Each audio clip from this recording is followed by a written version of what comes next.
Holy hell, 2024 has certainly been quite a year. We got a lot more layoffs once again, but at the same time we've had so many genuinely great games come out too.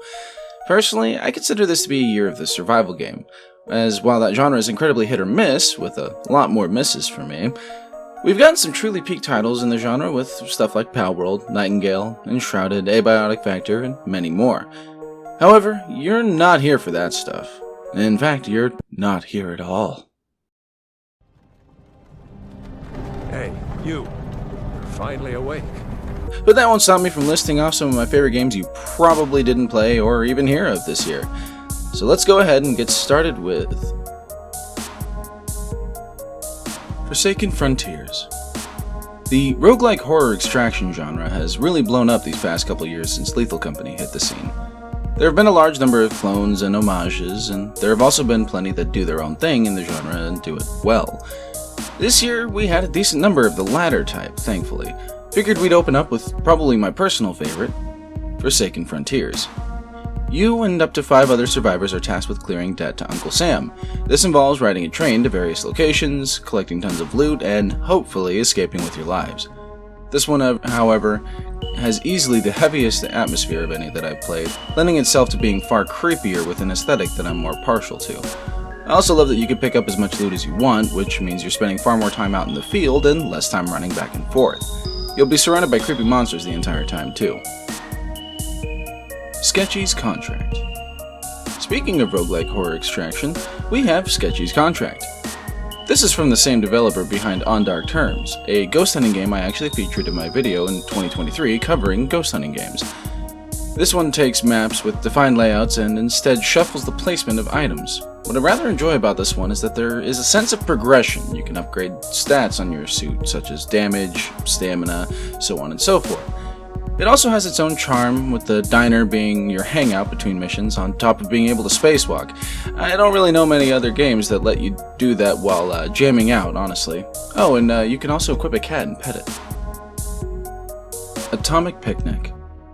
Atomic Picnic was one I was very excited for when I played the demo back in 2023.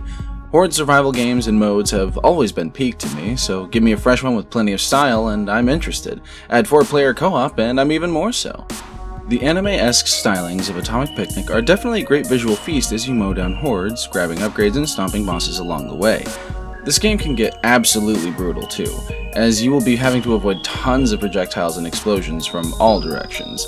With plenty to unlock and ignoring a few primarily audio bugs, you're bound to have a great time. IfSunSets. Somewhere between Valheim, Atlas, and Conan Exiles lies yet another great survival game out of 2024, the year I finally got plenty of the ones I actually enjoyed as is. This one sets you on a decently sized island, trying to find your way off of it. It's got a main quest to follow, on top of all the surviving and crafting. You also get a fairy that can cast magic for you, or you can throw as a living grenade, so already better than Navi, if less iconic. At night, if you haven't sacrificed enough Cthulhu stones, it becomes a fight for your life as you try to survive hordes of undead in a hardcore, almost Dynasty Warriors-esque session with a kill counter to boot. All in all, a very interesting package. Multiplayer, platform, golf. We don't have enough games of the Wii-esque aesthetic that lead to a clean yet chaotic form of fun. Thankfully, there's multiplayer platform golf to help with that. This goofy little game oozes charm and has fairly solid golf mechanics overall. It also features a fully fledged map maker, so the chaos has theoretically no end in sight. The maps that are included in the base package are all rather inventive, or at least a lot of fun to play through. The fact that you can play with up to 12 players, replete with the ability to royally screw over your friends, as well as some objectives that require cooperation, it all really lends itself to a great time. Liminal Void. The very few of you that know me know that I am a big proponent of what I call fever dream dungeon crawlers. This includes games like Kowloon's Curse, They Speak from the Abyss, Psychopomp, Disillusion, Oniro, to an extent Lunacid, and games like Liminal Void here. You pick from one of 4 characters tasked with taking down otherworldly entities for a chance at a single wish and a potential second chance at life. This band of misfits is rather colorful, and frankly, so is the game itself. You'll be finding it quite similar to the likes of Baroque in many regards, except for you're going to be having a bad ayahuasca trip the entire time. If you're prone to overstimulation or seizures, you should avoid this game at all costs, but to those of you who really are into the strange, it's an easy recommendation to try to wrap your head around. Dungeons of Blood and Dream. Speaking of fever dream dungeon crawlers, Dungeons of Blood and Dream. I don't know what it is about these kinds of games that just draws me in, but it does it, and it does it well. In the case of this title, it's also pretty hardcore and unforgiving. Learning its mechanics will take some time. Many potions, items, and spells to uncover throughout, all in an attempt to escape a mental prison that you are presently trapped in. Lots of little critters, monsters, traps, and all that are afoot, and there are plenty of jars and urns that await breaking. It's also nice that it has proper bosses as well. Beware the face, by the way. Listen to all those little voices that travel with you. Motordoom. I'm honestly surprised that this one ended up on my list. I thought this would absolutely blow up. Who the hell didn't want Tony Hawk with skeletons on motorcycles with guns? All in all, it's a great combination that can take a tad bit of getting used to. Once you do, however, I ask you, is blasting hordes of demons as a skeleton on a motorcycle not the most badass fucking thing you've ever seen? Run, ye fell beasts, the likes of Beelzebub or Chandabog, when I obtain my armaments and ride my hog. Street Uni X. Maybe fewer wheels is more your style. Perhaps with fewer demons to shoot as well? Look no further than Street Uni X. The Tony Hawk stylings are much more evident in this title, however, though it really opens up the eyes to just how much one can do on a unicycle. Featuring a handful of real riders and a lot of charm, the game feels much more like a classic THPS 2 or 3. Surprisingly, the game took quite a bit of getting used to for me, as reducing the number of wheels to 1 apparently ended up making certain things more difficult. Understandably so, though. Instead of manuals, you have coasting, for example. My brain is hardwired for the flicking of the stick, but this is instead a button press. Still though, you're bound to be knocking out objectives to a rather awesome soundtrack in no time at all. Tricky Madness. SSX Tricky irreversibly altered my brain chemistry. The refined, arcadey gameplay and the overwhelming sense of style gave me such good times. Now, we have a game I had seen earlier this year on Twitter, never calling it X, eat shit Elon, that finally hit early access. In spite of it being fairly light on the content for now, I am absolutely more than confident in this game's future. It has great style and solid snowboarding mechanics, and it's clearly got a great future ahead of it. If you're looking for a dose of stylistic nostalgia with fresh powder, it's a must. Duelists of Eden. I feel like the Mega Man Battle Network games had a truly unique battle system. I know I had quite a blast with them growing up. Then I learned many years later, I believe through the likes of Action Esports, that there was actually a competitive scene for the games. As it turns out, there were enough people that enjoyed that combat that some actually went and made their own take a couple of times. This one seems to be the cream of the crop though. Duelists of Eden is a very polished game with a cast of unique characters, each with their own abilities, not to mention the customizable decks that allow for plenty of build options. Grid-based, skill-based action has rarely been this good. Dungeon Done. Seems like we ended up getting a decent few co-op extraction games this year. Also seems like there are a decent few that ended up on my list. In Dungeon Done, you and some friends go scavenging through a dungeon that has already been cleared, like the aftermath of a Dark and Darker run. There's all kinds of loot to find, as well as plenty of traps and monsters to avoid. You're not exactly built for combat though, so keeping your wits about you and knowing how to avoid most monsters will generally be the safer bet. Or, you and your friends can just do the California Girls dance and let life happen. Nights Within. Another of those co-op extraction games to make this list is this title, Nights Within. Feeling more like a neo-medieval third-person shooter hack-and-slash answer to Helldivers, I can safely recommend it to fans of said game. It comes from a solo dev, and they are quite receptive to feedback, and it shows, frankly, a lot of promise. You and up to 8 friends can conquer battlefields filled with undead soldiers trying to claim your soul, completing various objectives and customizing your builds. Completing objectives also grants choices for various buffs, adding to the upgrade system so commonly associated with the term roguelites these days. Together, we will endure. 9th Dawn Remake. The 9th Dawn series has always somewhat existed in my periphery. I knew of them, and even had some in my wishlist, but I just never really got around to playing them for whatever reason. Then 9th Dawn Remake popped up, and I was more curious than ever, as it retained the top-down format, but also allowed you to swap to a first-person view. Finally giving it a shot, I found myself enjoying this RPG. There are plenty of systems at play, with a decent bit of build variety, and even online co-op. There's a little something for everyone here, especially there being a decent deck-building roguelike minigame, as well as fishing taking the form of a horde survival game called Fishing Survivors, replete with 4 characters to choose from. It's a very content-rich package for those looking for a lighthearted RPG experience. Bloodshed. Speaking of horde survival games, as it turns out, it's a genre that pairs well with boomer shooters. Here to prove that is none other than Bloodshed. Artistically, it feels more inspired by the likes of Blood, go figure, so the name feels right on the mark. You'll be unlocking characters, weapons, and spells to wreak havoc on the demonic undead masses. The game, interestingly, has an autofire available that's on by default, and after trying it with it off, I can safely say I actually prefer it on for this game. That is a lot of manual clicking otherwise. Currently, the content is quite light, but it's got a very, very promising future and a low price of entry. Dreamsweeper. I'm honestly quite fond of Minesweeper. I'm also quite fond of hybrids that mesh disparate genres together. For example, I love Demon Crawl, a game that is a roguelite for Minesweeper fans. Then we have this game, Dreamsweeper, which is Minesweeper for roguelike fans. Moving tile to tile, clearing rooms with good old-fashioned grid-based roguelike movement. Combat in Dreamsweeper actually falls into a sort of rhythm game, and that's, a lot of the game actually, which certainly changes things up. Every few floors you'll have the opportunity to get a number of items to help you in your quest as well. The game itself can be rather on the slow side, but with the overall mellow vibes, whether in the dungeon or your increasingly decorated abode, you're bound to have a chill time. Let's Minesweeper. So, another Minesweeper game.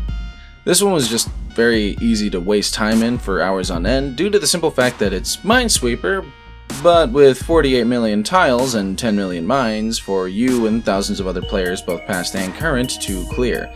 Leaderboards, chat, and unlockable cosmetics give you reasons to keep playing, aside from the near infinite Minesweeper too, which is honestly pretty nice. It's also pretty cheap. C.A.S.T.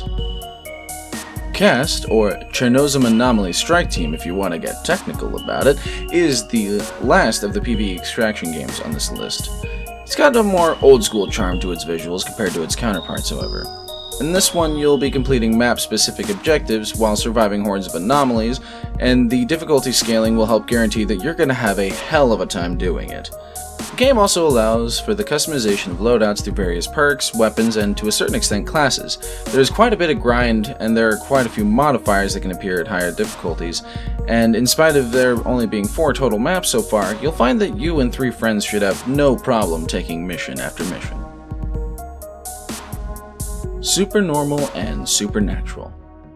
Here we have a twofer. This is due to the fact they're both part of the same series and about the same gameplay-wise. Both involve solving active or cold cases with the help and hindrance of spirits that simply cannot move on. Normal's story is particularly dark, so a heavy content warning on that. And while you cannot technically die in either of them, doing so will at least get you a bad ending in one of them. There's exactly 1 save point in each as well, leading you to some higher stakes survival in both. The latter is also a longer game overall, with some tougher clues and higher quality scares. An easy recommendation for horror fans. Tower of Mask. Sometimes what the soul needs is a good old-fashioned dungeon crawl. We thankfully got plenty of those these past couple years, but some slip under the radar even further than others. Case in point, Tower of Mask. This one is more or less your classically styled DRPG, being grid-based and all that good stuff. However, the mouse look is on from the get-go, and there being rewards for being more accurate with your strikes, it certainly does have a fairly nice combat feel compared to some. It likes to consider itself a bit more of a horror title too, and in some cases it definitely can fit the bill. Those masks of Scream enemies definitely like to sneak up on you. Thankfully, this is one dungeon where you can stay strapped. I'm gonna defeat you with the power of friendship, and this gun I found! Wormhole. Sometimes what the soul also needs is a good old arcadey experience. I definitely find myself pining for simpler games like Snake once in a while, and me being me, I always find myself curious how one might twist various formulas. Well, as it turns out, taking Snake, making it a roguelite, and turning it into a cosmic horror on a galactic scale while still having it be lighthearted is a pretty nice twist. It's an 8-bit, and don't quote me on that since I don't really know for sure, wonder all in a very well polished package. You'll be sliding your worm through holes for hours.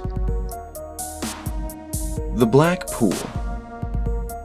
This neat little roguelite is an elemental third-person action game, replete with ethereal locales, flashy abilities, and geometric enemies. There's overall a ton of build variety, with different elements not only providing different attacks, but even different variations of dashes, jumps, etc. Having a successful run on the first go is very unlikely, as it can get quite difficult, but it's a lot of fun with friends too. Seems you and several friends were pulled into a black pool, roll credits, and granted the ability to fight back against essentially alien invaders. The bosses, especially the final one, will absolutely give you a run for your money sometimes. Overall, a great time for co-op action. NBB.EXE. I have quite a soft spot for Bomberman, in particular the 3D ones like 64 and Generation, but also the Zelda-likes like Quest or Tournament, and we really need more of those. Tangent aside, I've seen a fair number of Bomberman-inspired games over the years, but none with clear inspiration from the 3D 64 fare. In comes NBB.EXE with its bombing, platforming goodness, and incredibly fucking cute robo-girls, and bam, I'm sold. It features co-op and PvP modes to boot, albeit shared in split screen only. Still, a fun time overall with some genuine challenge, especially when platforming. Made me feel like a games journalist sometimes. Demon Compass. Demon Compass was a relatively late entry into this list and was something I simply played during a grab bag session. However, this short, free little fever dream was absolutely enthralling. It has you playing as 3 total characters as part of one larger world, each with their own story to tell. The production value on this title makes it feel like free is an absolute steal. Beating it also unlocks an exploration mode where you are free to, explore that fever dream. Overall, a strange title with some occasionally disturbing designs, but overall, it's impossible not to recommend. Monomyth. Sometimes a good immersive sim is also good for the soul, and Monomyth is a pretty good sim on that note. Player freedom is the name of the game here, naturally, with plenty of ways to go about clearing your many objectives, of which the majority are optional, of course. The magic system in particular is very lovely, allowing you to freely experiment with the Echo Stones to discover spells without the need to find scrolls containing their combo. Whether you want to bash people's heads in with a rolling pin, play the harp, summon mushrooms, or just go with the tried and true stealth archer approach and play it like a thief game, you're in luck no matter what. Just avoid slimes as a melee. VOIN. You ever just want to go out into the world and feel like a badass? VOIN does a pretty good job of that. Being a being born of lightning, and with more elemental characters to come it seems, you're tasked with cleansing the world of evil. There are numerous melee weapons and at present a few abilities to help with that task, with slight randomization to loot and the ability to upgrade yourself and your gear. Venturing out and slaughtering feels absolutely top-notch in VOIN though, taking movement from games like Ghost Runner and combat flow feeling like Doom meets Vermintide, you'll be happily slaughtering and occasionally getting slaughtered for hours on end. A tad bit content light at the moment, but the roadmap looks ever so promising. Supermoves, World of Parkour. Some time ago, I made a review for Solaria, a pretty solid parkour racing title that felt like a cracked out Mirror's Edge. Well, now we have Supermoves, which feels like a bit more grounded Mirror's Edge, with some Wipeout and Tony Hawk inspiration. Being able to play with up to 40 players in a tournament across many different maps and a surprising number of modes is absolutely novel, and while I only got to experience those numbers in the demo, the full title boasts so much content that it's an easy recommendation to just about anyone. A fully fledged career mode with objectives and multiple sandboxes, the ability to play in random events with friends and strangers, and a surprisingly robust editor that can be picked up and played in co-op, there's plenty to keep coming back to. Now, if only the player count would pick up. Vellum.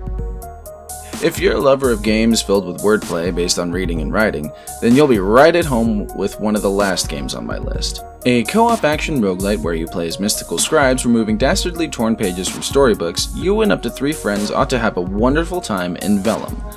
With currently 8 different signature inks, 9 different basic attacks, 8 different mana spenders, and 5 movement abilities, you're bound to find a build that feels just right for you in the long run. Not to mention the fairly sizable amount of unlockable content with multiple tomes, tons of cosmetics, and even stuff for your own decoratable reading nook. Plus an endless mode available at the end of each tome. Chances are you'll have plenty to keep you and your friends coming back. Islands of Insight. This is my list, so I make the rules.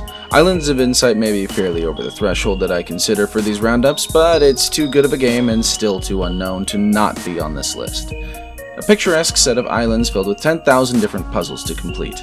Some simple, some wildly complex, and a great many that can reset daily for you to solve anew, with, of course, new solutions.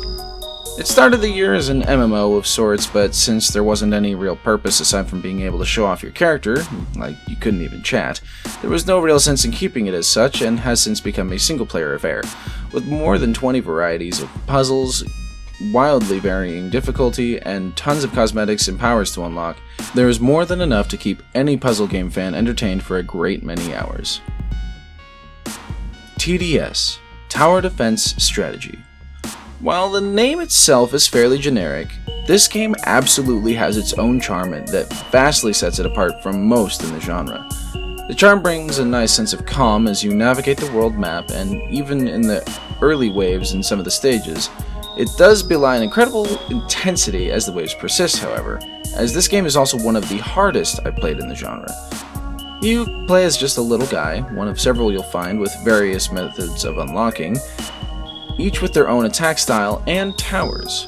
We're not just talking mildly different either. Each one is entirely mechanically different from the last. Your default vessel is a melee fighter, and with some basic towers, an archer, a bomber, etc. The first unlockable character, meanwhile, is a snowman which generates and uses snow as a resource for its towers, which are all quite different from the likes of the first, or my favorite, Phi, I'm really still not sure how to pronounce her name, who spawns knights that equip different guns based on the colors of the resources you collect.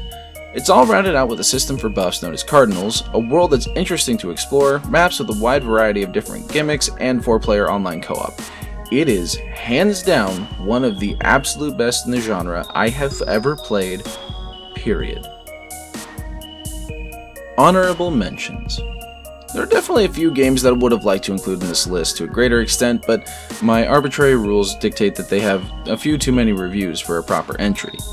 The exception just a bit ago, Islands of Insight, exists outside those rules because fuck you, I do what I want and bend my own rules. Anyway, Echo Point Nova. Truly a masterclass in movement and style in a shooter, and the online co-op is a lovely addition. Atlas.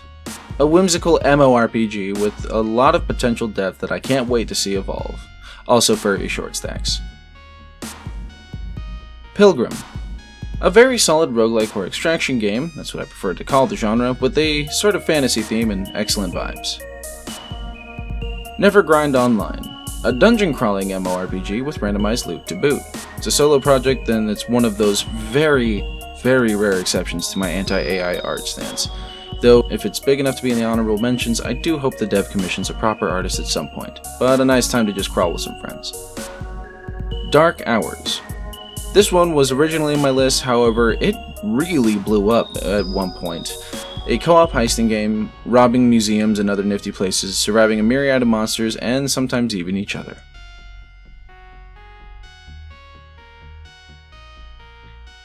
As you can see, 2024 was absolutely chock full of titles worthy of your time, and this is still barely scratching the surface. In terms of my wallet, 2025 isn't looking much better, with games like Heroes of Hammerwatch 2, Midnight Murder Club, Blood Typers, Aloft, and Monster Hunter Wilds already having come out, and Gunmetal Gothic, Dual Core, Dark Water, A Gentleman's Dispute, and so many more around the corner. As the AAA industry continues to flounder, the indies and a precious few AAA will continue to thrive. Just wish more people would see these games. Anyway, thanks for tuning in. This has been Phrieksho's Take.